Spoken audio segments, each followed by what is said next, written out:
Simhapuri FM బుల్లి కథలు బుజ్జాయి కథలు.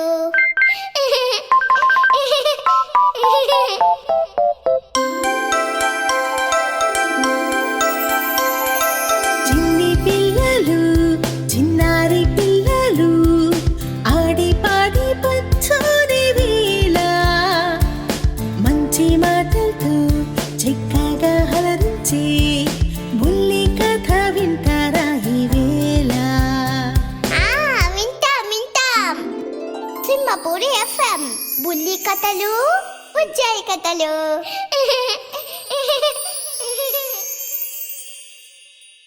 బుల్లి కథలు బుజ్జాయి కథలు శీర్షికన మిమ్మల్ని అలరించడానికి వచ్చేశాను మీ నందిని చైతన్య. మమ్మీ నేను అయ్యో నువ్వు కూడా చిన్ని తల్లి, మరి నీ పేరు చెప్పు. చింతలి ఏంజల్. మరి కథ విందామా?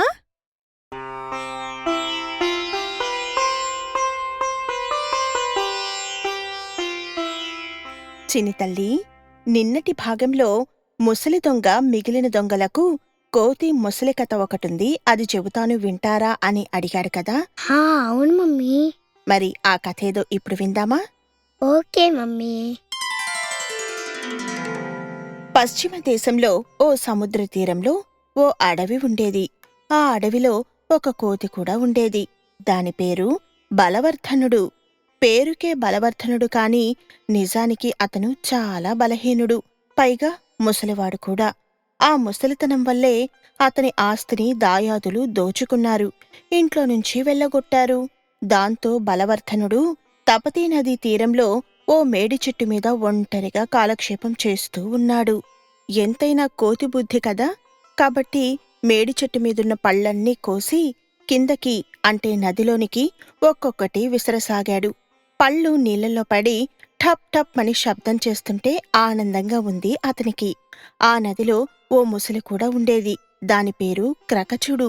ఠప్ ఠప్ అని నదిలో శబ్దమవుతుంటే ఏమిటా అని అటుగా చూశాడు. మేడిపళ్ళు పడుతున్నాయి. అందుకున్నాడు వాటిని. తింటూ ఉన్నాడు. చాలా రుచిగా ఉంది, చాలా బాగుంది కూడా అనుకున్నాడు. పైనుంచి కోతి పండు విసరడం, ముసలి అందుకోవడం ఒక ఆటగా సాగింది. ఆ ఆట అలా అలా స్నేహంగా మారింది. మేడిపళ్ళు తింటూ కోతితో కబుర్లాడుకుంటూ క్రకచుడు ఇంటికి వెళ్లడం మానుకున్నాడు. యువతలి తీరంలోనే ఉండిపోయాడు. పెళ్ళాం పిల్లల్ని కూడా మరిచిపోయాడు. అవతలి తీరంలోని క్రకచుని భార్య చాలా రోజులుగా భర్త ఇంటికి రాకపోవడానికి కారణమేమిటో కనుక్కోవాలి అనుకుంది. బంధువు ముసలిని ఒకదాన్ని పిలిచి విషయం కనుక్కొని రమ్మని పంపించింది. ఆ బంధువు ముసలి క్రకచుణ్ణి వెతుక్కుంటూ వచ్చింది. యువతల తీరాన బలవర్ధునితో కబుర్లాడుతూ కులాసాగా ఉన్న అతన్ని చూసింది. మేడిపళ్ళు తింటూ పెళ్ళాం పిల్లల ఆకలిని పట్టించుకొని వైనం కనిపెట్టింది. చకచక ఈదుకుంటూ వచ్చి అసలు సంగతి మొత్తం భార్యతో ఇలా చెప్పింది. మీ ఆయన అవతలి తీరంలో ఓ కోతిని కట్టుకొని హాయిగా కాపురం చేస్తున్నాడు. నిన్ను నీ పిల్లల్ని పూర్తిగా మర్చిపోయాడు అని అనగా అయ్యయ్యో అంది భార్య ముసలి. గగ్గోలుగా ఏడ్చింది. ముసలి ఒకటి తనని బలవర్ధనుని దూరంగా గమనించడాన్ని క్రకచుడు చూశాడు. అది తన భార్య బంధువన్నది గ్రహించాడు. చాడీలు చెప్పడం దానికి బాగా అలవాటు. ఏం చెప్పిందో భార్యకు, ఎలా ఉందో ఇంటి దగ్గర పరిస్థితి అనుకున్నాడు. ఎందుకైనా మంచిదని కానుకగా బలవర్ధనుడు ఇచ్చిన బోలెడు మేడిపళ్ళు పట్టుకొని ఇంటికి బయలుదేరాడు క్రకచుడు. చేరుకున్నాడు ఇంటికి. అక్కడంతా చిందరవందరగా ఉంది. చిందరవందరా? ఎందుకు మమ్మీ? ఏమో, వాళ్ళ బంధువెళ్ళి భార్యకు లేనిపోని మాటలన్నీ చెప్పుండొచ్చు. మరి ఆ మాటల వల్ల కోపపడి ఇంట్లో వస్తువులన్నీ పగలగొట్టుకో ఉండొచ్చు. ఏవైనా జరగచ్చు కదా చింతల్లి. అవును కదా మమ్మీ. అంటే సరే, నువ్వు కథ చెప్పు.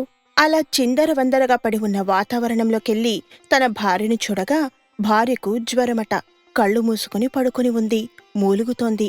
నోట మాట రావట్లేదు. చుట్టూ బంధుగణం కూర్చొని ఉన్నారు. వాళ్లంతా క్రకచుని మీద ఇలా విరుచుకుపడ్డారు. ఏమయ్యా, నీకేవైనా బుద్ధుందా? భార్య బిడ్డల్ని పట్టించుకోవా? ఎప్పుడో వెళ్ళినవాడివి, ఇప్పుడా తిరిగి రావడం? నువ్వు రాలేదని నీ మీద భయంతో నీ భార్య చూసావుగా ఎలా మంచం పట్టిందో. మాట కూడా పడిపోయింది. ఎన్ని మందులు ఇప్పించినా రోగం నయం కావట్లేదు. అసలు బతుకుతుందన్న ఆశే లేదు. ఏం చేస్తావిప్పుడు అని ఒక్కసారిగా అతని మీద పడడంతో ఏం చేస్తాను, భార్యని ఎలా బతికించుకుంటాను అంటూ అయోమయంగా చూశాడు క్రకచుడు. నీ భార్య బ్రతకాలంటే ఒక్కటే మార్గం ఉంది. పదే పదే అడిగితే వైద్యులు చెప్పింది కూడా ఒకటే. అదేంటంటే ఎక్కడైనా ఒక కోతి గుండెకాయను సంపాదించి దాన్ని కోసి పాలతో పాటుగా 4 రోజుల పాటు పుచ్చుకుంటే బతుకుతుంది అన్నారు. లేకపోతే కష్టమని చెప్పారు. కాబట్టి ఆలోచించు. నీకు ఇప్పుడు కోతి గుండెకాయ కావాలి. నీ భార్య బ్రతకాలంటే దాన్ని నువ్వు ఎలాగైనా సంపాదించాలి అని బంధుగణం ఒక్క మాటగా చెబుతూ ఉంటే చేష్టలుడిగిపోయాడు క్రకచుడు. ఏం చెయ్యాలో తోచలేదు అతనికి. భార్య బ్రతకాలంటే కోతి గుండెకాయ కావాలి, దాన్ని సంపాదించాలి. కాని అదెక్కడ దొరుకుతుంది? ఆలోచించాడు. బాగా ఆలోచించిన మీదట ఒక ఉపాయం తట్టింది అతనికి. మిత్రుడు బలవర్ధనుణ్ణి ఎలాగైనా ఇంటికి రప్పించి చంపితే అతని గుండెకాయ భార్య వైద్యానికి సరిపోతుంది. బలవర్ధనుణ్ణి ఇంటికి రప్పించాలి అనుకున్నాడు క్రకచుడు. మిత్రద్రోహానికి ఒడిగట్టడం ఇష్టం లేదు, కాని తప్పదు. భార్యను బ్రతికించుకోవాలంటే మిత్రద్రోహానికే కాదు, ఎలాంటి ద్రోహానికైనా పూనుకోవాలి అనుకున్నాడు అతను. టకాటకా ఈదుకుంటూ యువతలి గట్టుకు చేరుకున్నాడు. చెట్టుమీది బలవర్ధన్ని చూసి పలకరించాడు. ఏమైంది? వెళ్ళిన వాడివి వెళ్ళినట్టే తిరిగొచ్చేశావు. ఇంటి దగ్గర ఓ వారం 10 రోజులు ఉంటానన్నావు, ఉండకుండా ఎందుకొచ్చేశావు అని బలవర్ధనుడు అడిగితే సమాధానంగా అబద్ధం చెప్పాడు క్రకచుడు. ఏంటంటే, నేను ఇంటికి వెళ్తానంటే నువ్వు మేడిపళ్ళిచ్చావు చూడు, వాటిని నా భార్య ఎంతో అబ్బురంగా తిని బాగున్నాయని తెగ మెచ్చుకుంది. ఇంత మంచి పళ్ళు నీకెక్కడివి అని అడిగితే నువ్విచ్చావని చెప్పాను. మనిద్దరి స్నేహం గురించి కూడా చెప్పాను అని అనడంతో బలవర్ధనుడు ఆతురతతో ఏమందప్పుడు అని అడిగాడు. అంత మంచి స్నేహితుణ్ణి ఒంటరిగా వదిలొస్తావా? నీకసలు బుద్ధుందా అంది. వెళ్ళి వెంటనే మనింటికి తీసుకొనిరా, విందు చేద్దామతనికి. వెళ్ళి తీసుకుని రాకపోయావో నీతో నేను మాట్లాడను, పోపో అని అంది అన్నాడు క్రకచుడు బలవర్ధనుడితో. ఆమె అభిమానానికి పొంగిపోయాడు బలవర్ధనుడు. వెళ్లాలని ఉవ్విళ్ళూరాడు. అంతలోని నీరుగారిపోయాడు. నీరు గారిపోయారా? దేనికి మమ్మీ? ఎందుకంటే దానికి కారణం నీరే. నీరా? ఎలా మమ్మీ? ఎలా అంటే చూద్దాం వాళ్ళ సంభాషణ ఎలా ఉందో. ఆ నీరుగారిపోయిన సందర్భంలో ఏంటలా అయిపోయావు అని అడిగాడు క్రకచుడు బలవర్ధనుణ్ణి. మరేమో మీరు నీళ్ళల్లో ఉంటారు, నేనేమో చెట్టు మీదుంటాను. నేనెలా రాను? నేను ఈదలేనుగా అని అనడంతో ఆ సంగతి నేను ముందే ఆలోచించాను. మా ఇంటి దగ్గర పెద్ద దిబ్బొకటుంది, దానిమీద చెట్లున్నాయి, వాటిమీద నువ్వుండొచ్చు అని అన్నాడు క్రకచుడు. ఉండొచ్చు సరే, ఇప్పుడు రావడం ఎలాగా అని బలవర్ధనుడు అడిగితే, ఎలా అంటే నువ్వు నా మీద ఎక్కి కూర్చో, నీళ్ళలో ఈదుకుంటూ నీకెలాంటి ప్రమాదం లేకుండా మా ఇంటికి తీసుకెళ్తాను, వస్తావా అని అడగడంతో ఎందుకురాను, పద పద అన్నాడు బలవర్ధనుడు మిక్కిలి సంతోషంతో. ఎగిరి క్రకచుని వీపు మీదికి దూకాడు. బయలుదేరాడు క్రకచుడు. మిత్రద్రోహానికి ఒడిగడుతున్నానని బాధగా ఉంది క్రకచునికి ఒకవైపున. దాంతో అతను మాట్లాడలేక మౌనంగా ఉన్నాడు. గలగలా మాట్లాడే క్రకచుడు అలా మౌనంగా ఉండడం తేడా అనిపించింది బలవర్ధనునికి. అప్పుడు ఇలా అడిగాడు. ఏమైంది మిత్రమా? ఎందుకంత మౌనంగా ఉన్నావు? నిజం చెప్పు, మీ ఇంటి దగ్గర అంతా క్షేమంగానే ఉన్నారు కదా అని అనడంతో, అంతా క్షేమంగానే ఉన్నారు, కాకపోతే నా భార్యకే బాగోలేదు అని అడగగా, భార్యకు బాగలేదా? ఏమైంది అని అడిగాడు. అప్పుడు నా భార్యకు జ్వరంగా ఉంది అని క్రకచుడు అనడంతో, జ్వరమే కదా, జ్వరానికంత బాధపడితే ఎలా, ధైర్యంగా ఉండు అన్నాడు బలవర్ధనుడు. జ్వరమే, కాని ఒక పట్టాన తగ్గట్లేదు, వైద్యునికి చూపించినా ప్రయోజనం లేదు, బ్రతకడం కష్టమన్నాడు, పాపం యమయాతన పడుతోంది అని బాధగా అంటున్నాడు క్రకచుడు.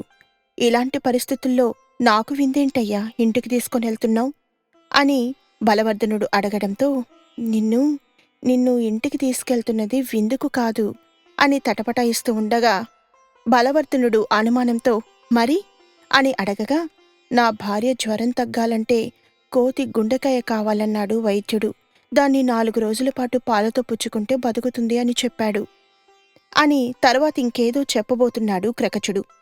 కాని బలవర్ధనుడికి విషయం అర్థమైపోయింది. ఇక ఏం మాట్లాడుతున్నా అతను వినట్లేదు. అతని గుండెలు జారిపోయాయి భయంతో. అమ్మో, అంటే కదా మమ్మీ, ఎంత భయం కదా కదా అలా భయపడుతున్న బలవర్ధనుడు ఇలా అంటున్నాడు. అమ్మో, ఎంత మోసం! తనని చంపడానికి తననే తీసుకెళ్తున్నాడు ఒప్పించి మరి. చావు నుంచి తప్పించుకోవడం ఎలా అని బలవర్తనుడు భయం నుంచి తేరుకొని ఉపాయం కోసం గట్టిగా ఆలోచించాడు. ఉపాయం తట్టింది. ఆందోళనగా ఇలా అరిచాడు, కోతి గుండెకాయ కావాలా? ఈ మాట ముందెందుకు చెప్పలేదు అని అనడంతో క్రకచుడు, చెబితే నువ్వు రానంటావేమోనని అంటూ నీళ్లు నమలగా, ఎందుకు రానంటాను, భలేవాడివే. ఇప్పుడు నీ భార్య బ్రతకాలంటే నా గుండెకాయ నీకు కావాలి, అంతే కదా? అంతే అంతే అని క్రకచుడు అనడంతో, అయితే వెనక్కిపోదాం పద, నీమీద కూర్చొని ప్రయాణం కదా, నీకు బరువవుతుందని నా గుండెకాయ చెట్టు కొమ్మకి తగిలించి వచ్చాను. పద, ముందు వెళ్ళి ఆ తగిలించిన గుండెకాయ తెచ్చుకుందాం అన్నాడు బలవర్ధనుడు ఎంతో ఉపాయంతో. సర్రున క్రకచుడు వెనక్కి తిరిగాడు. పదపదమని ఈదుకుంటూ మేడి చెట్టు దగ్గరికి బలవర్ధనుణ్ణి తీసుకొని వచ్చాడు. చెట్టు కనిపించడమేంటి? ఒక్క ఉదుడును దూకేశాడు బలవర్ధనుడు. ఊపిరి పీల్చుకున్నాడు. అప్పుడు క్రకచునితో ఇలా అన్నాడు, దుర్మార్గుడా, నీతో స్నేహం చేసిన పాపానికి నా ప్రాణాలు తీద్దామనుకున్నావు. నీతో స్నేహం చేసి పొరపాటు చేశాను. అయినా తప్పు నాదే. అయితే అదృష్టం బాగుండి ఇదిగో ఇలా బతికి బయటపడ్డాను. నీకు నీ స్నేహానికి 1,000,000 దండాలు. చాలు ఇక్కడ్నుంచి వెళ్ళు అని అన్నాడు. అయినా క్రకచుడు కదలట్లేదు. అప్పుడు ఓ కథను చెప్పాడు బలవర్ధనుడు. తనని చంపబోయిన నక్క నుంచి తాబేలు ఎలా తప్పించుకునేది ఇలా వివరించాడు. హే వావ్, భలే ఉంటుంది మమ్మీ కథ. ఇప్పుడు చెప్తావా? ఇప్పుడు కాదు నాన్న, ఆ నక్క తాబేలు కథ రేపు విందాం, సరేనా? ఇప్పుడు ఆగు మమ్మీ, నాకు అర్థమైంది. సమయం అయ్యింది కాబట్టి పడుకోవాలి, అంతే కదా? అంతే చింతల్లి. Good night. Good night mummy.